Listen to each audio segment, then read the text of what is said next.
Oh, and welcome to Deandra's ASMR Reiki TV reviews. What was that?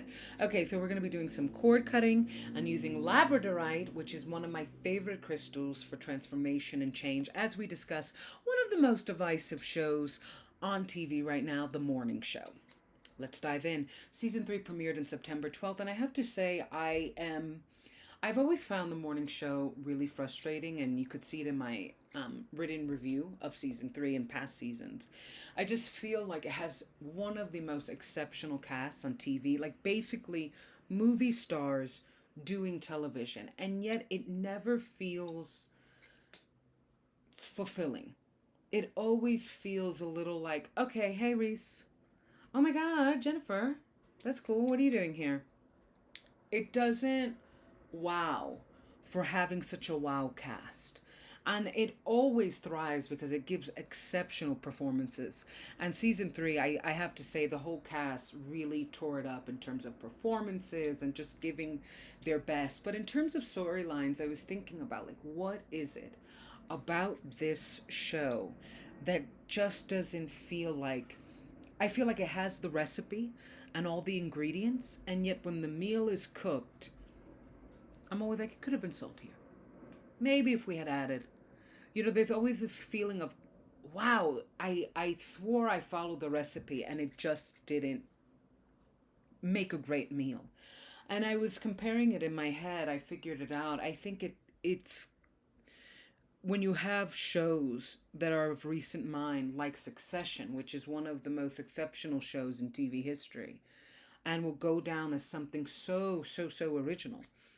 I think that um, when you have a show like Succession that was always ahead in commentary, there was something very predictive and thought provoking and nuanced and fresh in how it commented on news media and the world and how we consume and release ourselves unto our family, unto our friends, unto the power dynamics of our workplace, our workspaces. And I feel like morning show wishes it could be like that. There's something about the morning show that even though it tries to be nuanced and new and really thought provoking, I can't help but feel like all of its comments are old. Like I read them 6 months ago on Twitter. And this season is strange because I feel like it kind of solidified it doesn't get any better than what it is, but it served the best of what it is because of the performances. I think Greta Lee, Jennifer Aniston, I believe her name is Nicole Bahari, aka Stella, Christina, and Alex. I think they all stole the show this season. Each one of them gave exceptional performances. Christina confronting her racist, who is also her big boss. Stella kind of confronting John Hamm's character, who's supposed to be Elon Musk, of all people, Paul Marks. I cannot believe they got John Hamm, literal last name is Ham, to play Musk. Musk. Weird smell. Elon Musk.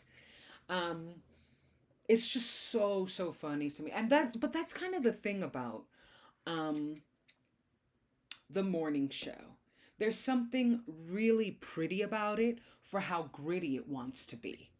Everything feels a little old or not as pushing boundaries, but you know they want to and you know they think they are.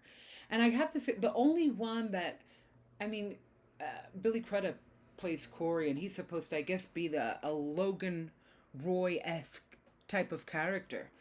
And he always kills it. Always absolutely eviscerates.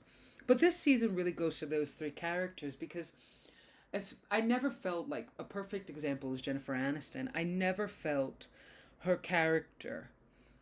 I never felt attached to her character. And I'm very curious what happened to her child and husband. They forgot that storyline. Um, I never felt close to her character because she always felt like an okay person that just kept on getting whisked in sometimes good situations, sometimes bad. She didn't feel like wow. And that seems to be a recurring theme. in my perspective of this show.